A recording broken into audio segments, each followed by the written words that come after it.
চৰকাৰী গড় নোপোৱা ব্যক্তিসকলৰ বাবে এটা গুৰুত্বপূৰ্ণ খবৰ কিয়নো মুখ্যমন্ত্ৰী হিমন্ত বিশ্ব শৰ্মাই এটা ডাঙৰ পন্থা হাতত লৈছে। যদি আপুনি চৰকাৰী গড় পোৱা নাই তেনে ক্ষেত্ৰত আপোনাৰ বাবে চৰকাৰে ঘোষণা কৰিছে এটা ভাল খবৰ হয়। বন্ধু বান্ধৱীসকলে মোৰ অসমবাসী ৰাজ্যক জনাইছোঁ বিগ ব্ৰেকিং নিউজ কিয়নো চৰকাৰী গড়ৰ তৰফৰ পৰা এখন গুৰুত্বপূৰ্ণ আপডেট মুকলি হৈছে। এতিয়ালৈকে চৰকাৰী গড় লাভ নকৰা সকলৰ বাবে এটা ভাল খবৰ।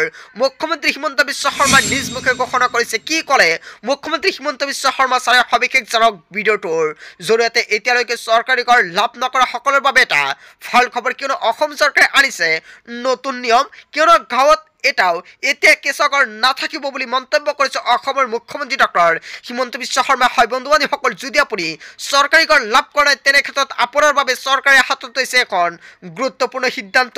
লগতে প্ৰতিটো দৰিদ্ৰ পৰিয়ালে এতিয়া লাভ কৰিব চৰকাৰী গড়। প্ৰধানমন্ত্ৰী আৱাস যোজনাৰ গড় নোপোৱাসকলৰ বাবে ভাল খবৰ হয় বন্ধু বান্ধৱীসকল। যদি আপুনি প্ৰধানমন্ত্ৰী আৱাস যোজনাৰ অধীনত এতিয়ালৈকে চৰকাৰী গড় পোৱা নাই তেনে ক্ষেত্ৰত আপোনাৰ বাবে গুৰুত্বপূৰ্ণ সিদ্ধান্ত গ্ৰহণ কৰিছে। লগতে যদি আপোনাৰ চৰকাৰী গড় লিষ্টত নামটো অন্তৰ্ভুক্ত হৈছে, আপুনি যদি এতিয়ালৈকে চৰকাৰী গড় টকাটো পোৱা নাই তেনে ক্ষেত্ৰত আপুনি অতি শীঘ্ৰে কমেণ্ট কৰক আপোনাৰ কি কৰিব লাগিব।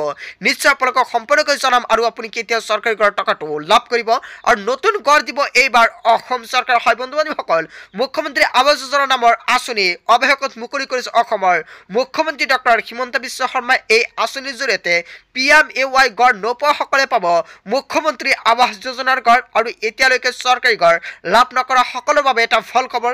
বন্ধু বান্ধৱীসকল, যদি আপুনি এতিয়ালৈকে প্ৰধানমন্ত্ৰী আৱাস যোজনাৰ চৰকাৰী গড় লাভ কৰা নাই তেনে ক্ষেত্ৰত আপোনাৰ বাবে মুখ্যমন্ত্ৰী হিমন্ত বিশ্ব শৰ্মা ছাৰে এখন নতুনকৈ আঁচনি মুকলি কৰিছে মুখ্যমন্ত্ৰী আৱাস যোজনা। আৰু আপুনি প্ৰধানমন্ত্ৰী আৱাস যোজনাৰ লিষ্টত যদি নাম আছে আৰু আপুনি এতিয়ালৈকে চৰকাৰী গড় টকাটো পোৱা নাই তেনে ক্ষেত্ৰত আপোনাৰ কি কৰিব লাগিব নিশ্চয় আপোনালোকক নেক্সট ভিডিঅ'ত দেখুৱাম। আপুনি যদি এতিয়ালৈকে চৰকাৰী গড় টকাটো পোৱা নাই আৰু লগতে মুখ্যমন্ত্ৰী আৱাস যোজনাটো আপুনি কেনেকৈ আবেদন কৰিব, লগতে আপোনাৰ কি কি ডকুমেণ্ট লাগিব, যদি আপোনাৰ ভিডিঅ' লাগে তেনে ক্ষেত্ৰত নিশ্চয় আপুনি কমেণ্ট কৰিব। নেক্সট ভিডিঅ'ত সম্পূৰ্ণকৈ দেখুৱাম। চ' বন্ধু বান্ধৱীসকলে যে মূল ভিডিঅ'খনত আপোনালোকক এইখিনি সৰু এটা ইনফৰমেশ্যন দিবলগীয়া আছিলে।